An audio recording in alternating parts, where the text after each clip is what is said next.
Seems like we live in a world where ignorance is bliss.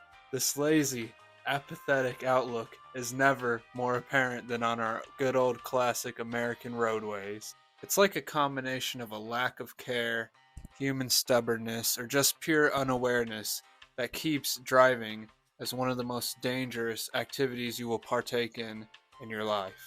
Something's gotta change, alright? And I'm here to preach the good word of safety and give you guys some advice on driving that we could all follow, myself included. Before I go too deep, I'm just going to list off some of the pet peeves and bad driving habits just to get them out of the way. Following too closely, changing lanes erratically, passing other vehicles when it is not allowed, driving recklessly, changing speeds suddenly, failing to yield right of way, failing to obey traffic laws, failing to signal, failing. Here is one of my biggest pet peeves with driving. People who merge going 10 to 15 under the speed limit. When you are merging into traffic, you want to merge as seamlessly as possible, okay? Which means you need to recognize the speed limit, and instead of driving under out of fear or cowardice or just trying to be extra safe, you need to match that speed limit and merge yourself seamlessly, okay?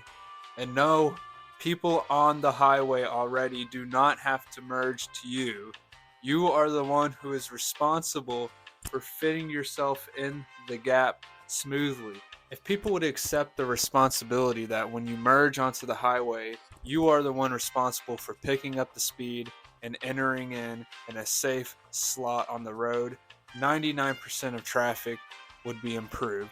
And people wouldn't be so afraid to stay in the right lane, which is where you should be. And I just want to say, when you're getting off the highway, don't slow down until you are off onto the exit ramp. I'm so tired of people going 15 under because they're coming up on their exit.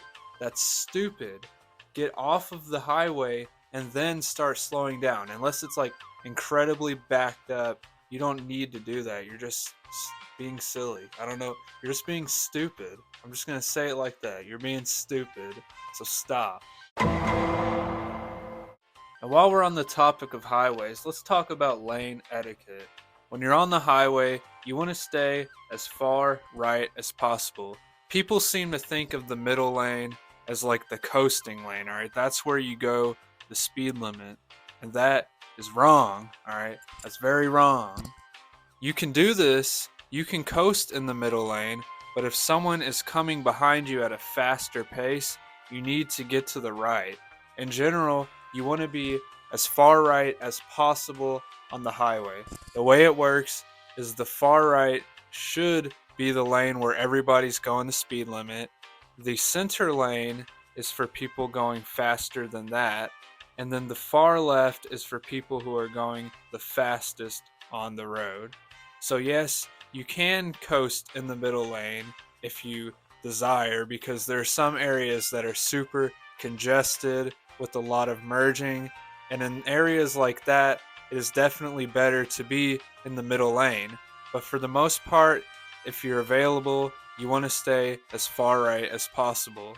And I know what you're thinking. People in the right lane, they're always going slow.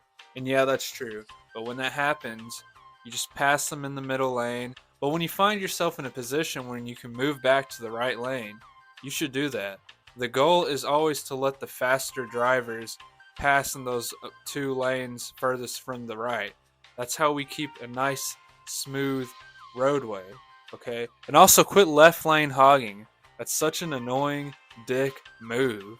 Rightmost lane is for the speed limit or slower. You should only be in the middle lane if you are overtaking people in the right lane. If you are in the middle lane going slow as hell, you need to get over. That's just how it works. And then the far left is obviously the fastest travel. That's for people passing people in the middle lane. People seem to get really confused about roundabouts. The way roundabouts work is there's no specific pecking order. If you see a gap in the flow of traffic, you can enter in. It's not like a stop sign thing where you're supposed to let a specific person go. As soon as you see a gap in traffic, you enter in. The theory is it's a lot smoother and faster than typical lights. Tailgating, the road rager's best friend. If I had a nickel for every time I'd been tailgated for no apparent reason, I'd be the richest man in the world. You could have 2 lanes right beside you that are completely free, but people still decide to tailgate because they want that power trip. It's entirely an ego thing, and it's funny. It's like I share the roadways with a bunch of babies who have never studied the art of driving in their life. And it is an art, okay?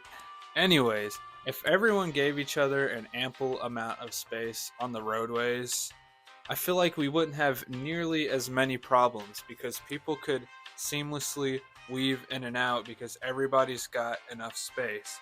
Typically, you want to leave 15 to 20 car lengths between you and the driver in front of you, and you never want to be right beside someone. Obviously, people who tailgate don't care about the negative consequences, but you're killing your reaction time and you're killing your visibility. And some people are just unaware that they're doing it, I suppose, due to a lack of attention, but it's something everybody can work on. And there's times where you're going to be close up to the car in front of you just due to circumstance. But for the most part, leave the gaps. Leave your emotional problems behind at the house and treat driving with a little bit of respect, okay? Maybe we could reduce the likelihood of a crash here. This last section goes to the sleep deprived, the angry, and the distracted drivers of our nation. I'm going to list off some facts for you so it can really sink deep within you. Sleep deprived driving causes 6,000 deadly crashes every year. 56% of fatal crashes can be linked to road rage and aggressive driving. More than half of drivers respond to mistakes with road rage. I feel like I shouldn't have to explain this one that much.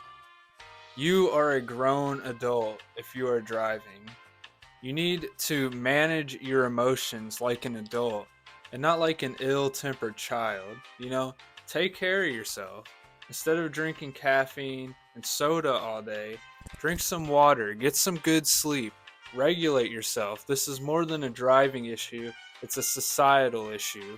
We shouldn't be having people pulling guns on others on the roadways just because of one simple mistake. It should never be that serious. And the fact that road rage is such a big issue really shows how animal humans really are. We'd like to think that we are a higher form of being, but when you look around you, do you really see sophistication in everyone? I just feel like if people would take a step back and really assess the situation, they'd realize how foolish they look, and they would realize their egos are not that important. Please stop taking out your emotional disorders, your failed relationships, your ego trips. Stop taking it out on the road and instead talk to a fucking therapist, okay?